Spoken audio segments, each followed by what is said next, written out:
কি করে হতে পারে বোকালের বউ? অবিকল সেই চোখ,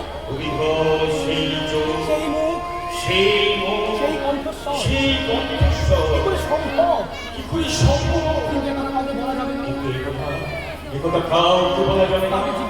কাউকে জিজ্ঞাসা করা যাবে না। তাহলে সমাজ জানতে পারলে উল্টো পাল্টা মানে করে আমার চরিত্রে কালি ছিটিয়ে দেবে। তাই বলে আমি নিজের চোখে দেখি কেমন করে অবিশ্বাস আমি ভাবতে পারছি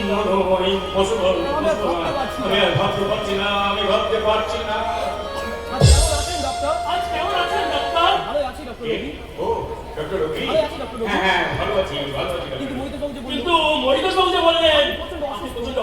তিনি আপনাকে মিথ্যা কথা বলেছেন, কিন্তু আপনার চক্ষু তো কথা বলছে না। কি মনে হচ্ছে? সব কিছু দেখে মনে হচ্ছে আপনি গভীরভাবে কিছু একটা চিন্তা করছেন। ডক্টর অনুপম, আপনি দুদিন হাসপাতালে যান। আমার মনে হচ্ছে অধিক চিন্তা। আপনার গায়ে এখনো জ্বর আছে। হাতটা একবার দিলে কতখানি জ্বর আছে দেখুন। জ্বর আছে নিতে আমার পড়াটা ঠান্ডা। দেখুন ডক্টর রবি, আমার পড়াটা থার্মোমিটার আছে। আপনি এখন যান। আপনি এখন যান। হ্যাঁ, আমি জানি মানুষ তার হৃদয়ের যন্ত্রণার কথা কাউকে বলতে না পেরে অসুস্থ হয়ে পড়ে। তাই আমি চেয়েছিলাম আপনি যদি আপনাকে হৃদয়ের কথা বলতে পারতেন, ডক্টর হিসেবে নয়, বন্ধু হিসেবে আপনার হৃদয়ের যন্ত্রণার কথা বোঝার চেষ্টা করছিলাম। আমার এই কৌতূহলের জন্য আপনি আমাকে ক্ষমা করবেন। ডক্টর রবি আমাকে ভুল বুঝে চলে গেল। আমি তো কিছুতেই ওদের বোঝাতে পারি না। আমি আসল ঘটনাকে কিছুতেই বলতে পারি না। কিন্তু আপনার কোনো ওজন আপনি কিছু শুনে জীবনটা নাটক নয় ডক্টর। আপনার জীবনটা নাটক নয়।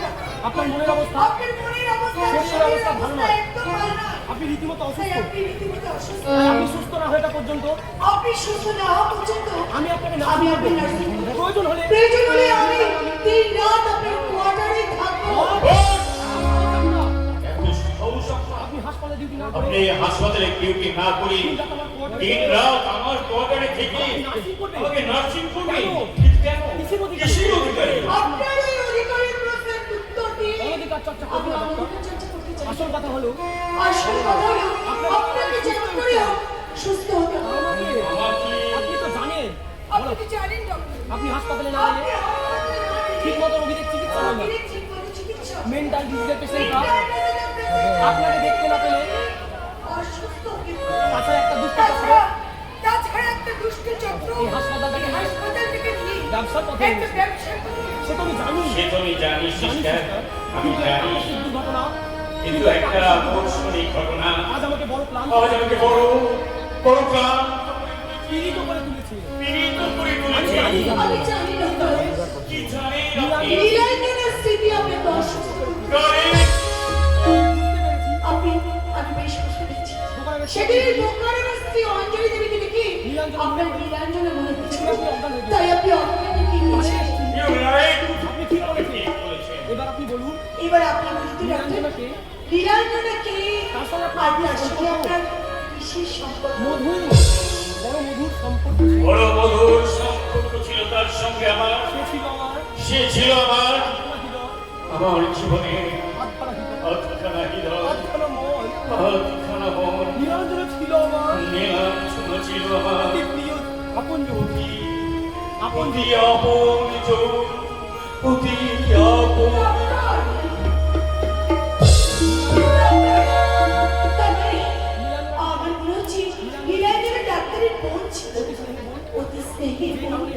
যেগুলো কারণে সেই বোন ওনার জীবনটা হারিয়ে গিয়েছে।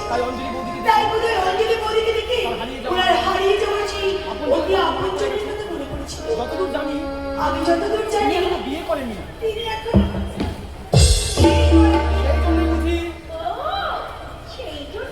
তুমি তোমার প্রেমের রুমাল দিয়ে ডাক্তার বাবুর বাপ আছে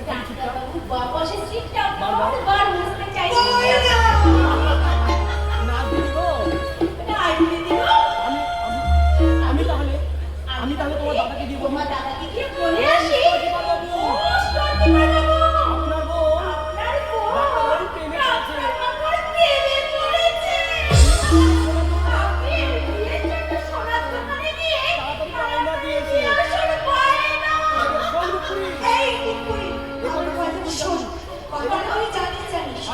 আর চোখে জানতে না।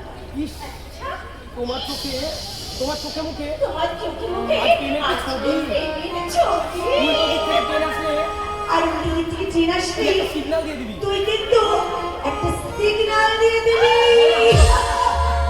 ট্রেনে করে নাচ যদি হয়ে উঠেছে, ট্রেনে করে নাচ দুটি হয়ে গেছে একেবারে রূপের ঝাড়ি।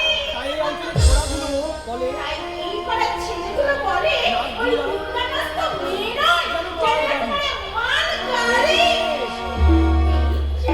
মুখ ফসকে রসের কথা এই বেরিয়ে গেল। রসের কথা বেরিয়ে গেল। ডাক্তারবাবু ডাক্তারবাবু যদি জানতে পারে তাহলে আর রক্ষে রক্ষে থাকবে থাকবে না।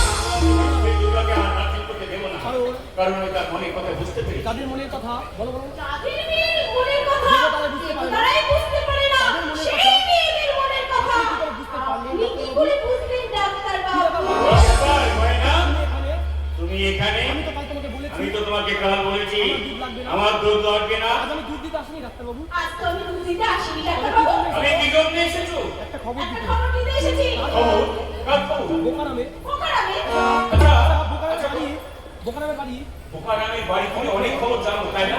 হ্যাঁ না জানি পোকারামে এক পাড়াই তো বাড়ি। আচ্ছা গয়না, আচ্ছা গয়না, তোমার এই অঞ্জলি বৌদি দ্বিতীয় কোনো নাম দ্বিতীয় আছে? কোনো নাম আছে তুমি জানো? না, না, আমি জানি না। তুমি কি বলতে পারবে? তুমি বলতে পারবে এই ভদ্র মহিলার ঠিক বাপের বাড়ি কোথায়? তুমি কোথায় বাপের বাড়ি তো নদীর ধারে। বাড়ি হ্যাঁ গো ডাক্তারবাবু, গো ডাক্তার বাবু, মেয়েটাকে নদীর ধার থেকে তুলে নেই তো। মেয়েটাকে ওই নদীর ধার থেকে তুলে এনেই তো পোকারাম বিয়ে করেছে। কি সুন্দর নয়? হ্যাঁ গো ডাক্তার বাবু, আমার কথা বিশ্বাস না হয়, কথা যদি তোমার বিশ্বাস না হয় আজকে এদের বাড়ি যাচ্ছে। তাহলে তুমি তো আজ বাড়িতে যাচ্ছই। নিজের মতো অঞ্জলি নদীর কাছে নিজের মুখেই জিজ্ঞাসা করে এই নিও। আপনার চিঠি। এই নাও। এই নাও তোমার চিঠি। চিঠি? চিঠি, কার চিঠি? কার চিঠি? অঞ্জলি বৌদি, অঞ্জলি বৌদি, আপনি পড়ে দেখুন এতে কি লেখা আছে। আপনি পড়ে দেখুন, এতে কি লেখা আছে? আমি ততক্ষণ ঘরে বেচা ওই দুধের দাম। ঘরে বেচা দুধের দামগুলো আদায় করে নিয়ে আসি। ভদ্রমহিলা আমাকে চিঠি দিয়েছে। মহিলা আমাকে চিঠি দিয়েছে। দেখি তো কি লেখা হ্যাঁ, আছে। দেখি তো কি চিঠিতে কি লেখা আছে। শ্রদ্ধেয় ডাক্তার বাবু, প্রথমে আমার নমস্কার নেবেন, পরে জানাই যে সেদিন অনেকেই ছিলেন বলে আপনাকে আমি অনেক কথা বলতে পারি, আর বলতে পারিনি বলেই আপনার সঙ্গে আমার দেখা পাওয়া দরকার। আপনি দয়া করে আজ সন্ধ্যায় আমাদের বাড়িতে চলে আসুন। এই তো আমার নীলাঞ্জন অবিকল নীলাঞ্জনা রূপকমল, তুমি তো হবে লেখা। নদীর ধার তাহলে থেকে। তাহলে বোকারাম নদীর ধার থেকে তুলে নিয়ে এসে বিয়ে করেছে। সেদিন তাহলে সেদিন তাহলে নীলাঞ্জনা আমি চিনতে পেরেছি। লজ্জায় ভয়ে লজ্জায় ভয়ে পরিকল্পিত সে আমাকে পরিচয় দিতে পারেনি। দিলাম না। না না, অঞ্জলি নয়।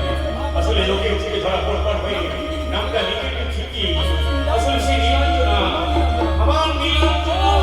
সূর্য তুমি ডুবে যাও, সন্ধ্যা তুমি তাড়াতাড়ি নেমে এসো, এই দিকে নিয়ে নিবি। আর আমার সব সংসার অসুস্থ শরীর আমার সুস্থ হয়ে গেছে। তাই আজ সন্ধ্যায় আমাকে যেতে হবে নীলাঞ্জনা হবে অঞ্জলির কাছে। কিন্তু তার আগে গয়নার হাত দিয়ে আমাকে একটা চিঠি লিখে পাঠাতে হবে নীলাঞ্জনাকে। হ্যাঁ হ্যাঁ, এখানে স্বপ্নের মৌ মানে গানটা প্লে করে দিয়েছে। কল্যাণী অঞ্জলি।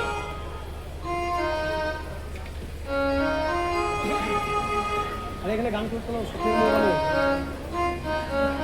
আলো আলো আলো আলো আলো আলো আলো আলো